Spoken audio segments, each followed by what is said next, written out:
Morning, everybody. Hopefully this is the last one of these we'll do this year.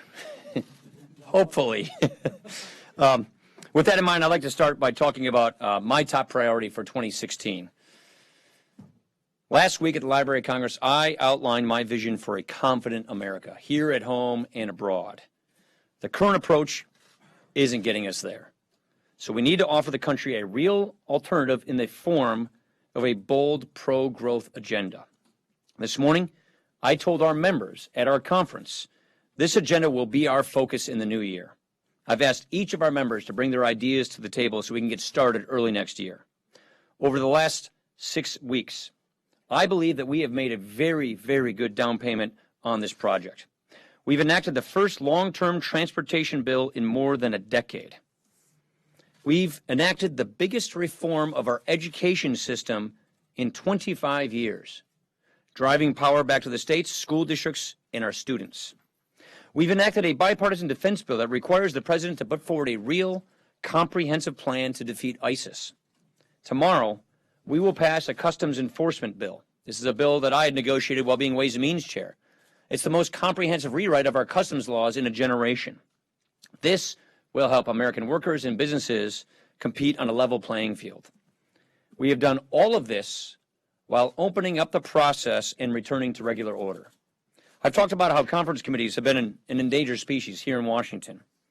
Well, with the Customs Conference Report passing tomorrow, that will be the third conference report passing in Congress in 10 days. Let me put that in perspective. In the entire last Congress, only 3 conference reports become law in total. Only 3 conference reports became law all last Congress. We've done 3 conference reports in 10 days. So we are getting real concrete results. And we are getting the House of Representatives back to functioning as the people's house. As we move forward, we need to raise our gaze. We need to aim higher than just trying to meet deadlines. We need to treat this like the generational defining moment that it really is, so that we can give the people of this country a real choice. That is what 2016 is going to be all about, and I am looking forward to it. With that, I'd be happy to answer your questions. Earlier this morning, Minority Leader Nancy Pelosi and other Democrats were laying perhaps a new demand in omnibus negotiations on the table to remove the current rider banning gun violence research. Do you have any response to that? Is that something that Republicans would consider? I'm not going to negotiate current negotiations through the media. You know that. Well, do you have any thoughts on the argument? I'm not going to. I don't want to address. We're in the middle of negotiating an enormous year-long omnibus appropriations. Those negotiations are ongoing right now while we speak. The last thing I want to do is negotiate through the media. Yeah. You addressed Donald Trump's remarks the other day over at the RNC. Had a couple of days to digest it now. You're a leader of the Republican Party. You've run for national office yourself. What's going on right now? do you think 35?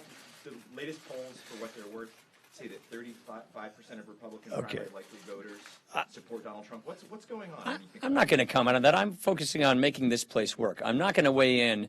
Look, I weighed in on a comment made in the presidential campaign because I think that needed to be commented on. But I'm not going to spend every day here talking about the go-betweens of what's happening in the presidential election. So, look, you know what's going to get this place working well? You know what's going to save the country? We put out an agenda to the American people in 2016. We showed the people of this country, here is a better way forward. Here's a specific pro-growth, bold agenda, and you choose, Mr. and Mrs. America. You choose what kind of country you want to have. That is our obligation. We don't like the direction that America is headed. We think the country is headed in the wrong direction. Most people agree with us.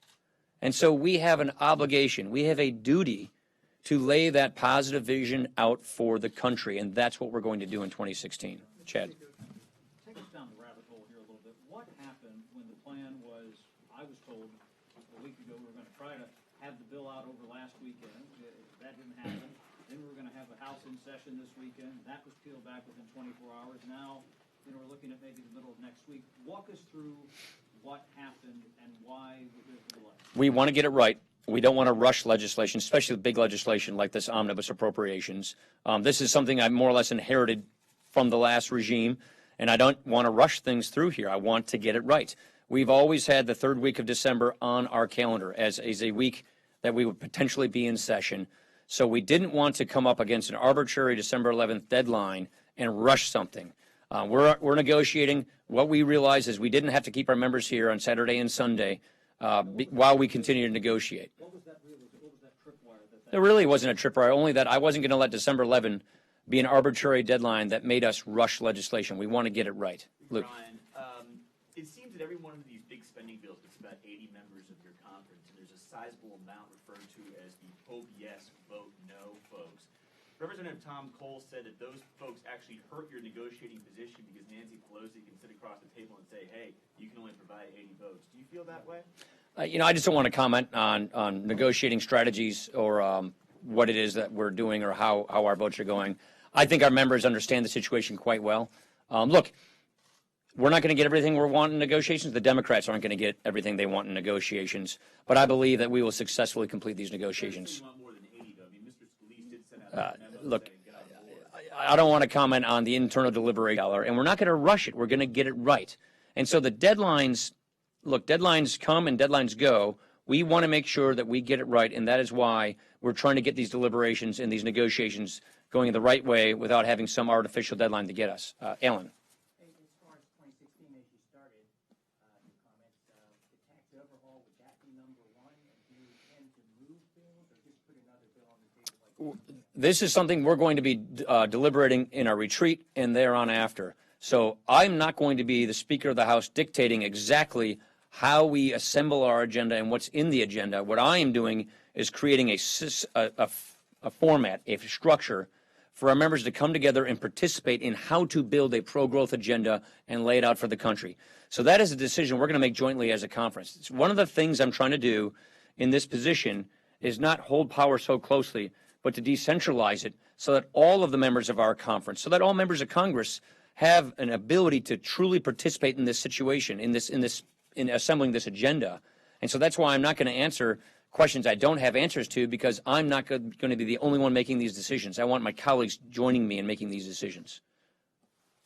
Do you anticipate to finish by Wednesday, or could you think I'm not going to put a deadline on it. I don't think it would be right to say what date we're going to be done by, because I want to make sure that these negotiations are done well and done right and not by some arbitrary deadline. Could you just give some sense about where things are generally speaking? We're trading offers. We're talking to each other. We're doing all of the things that you would do, the appropriators and the leaders, so that we can get an agreement. Billions of dollars of tax extenders hanging around. Can you give us some sort of insight as to how that's going to happen? Tax extenders and the omnibus are both simultaneous negotiations that are taking place at the same time. We posted a bill. That bill is our base case bill.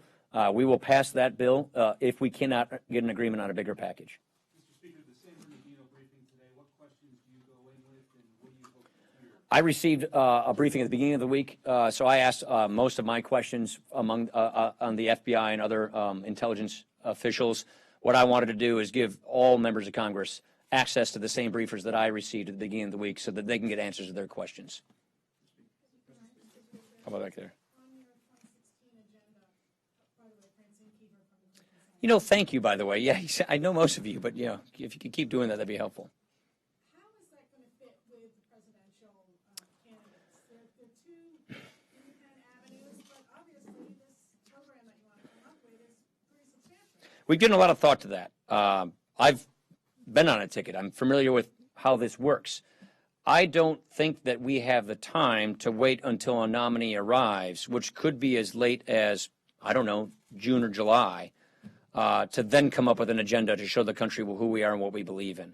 We don't like the path America is on. We think we're on the wrong track.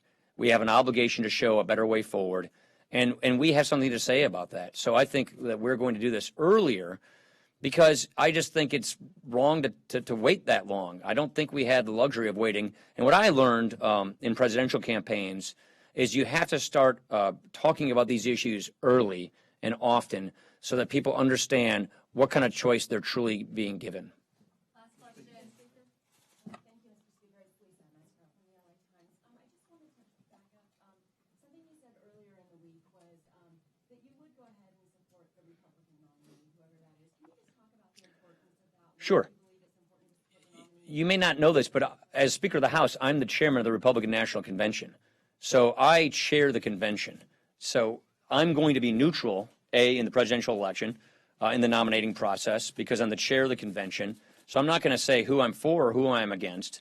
I'm going to support the nominee. Wouldn't it be a little weird if the chair of the convention isn't supporting the actual nominee? So because I have a special role as chair of the Republican convention, I stay neutral and I support the nominee. And all the while, I will stand up for what I believe. I will stand up for what I believe is right, and I will stand up for our party's principles and our nation's principles. Thank you.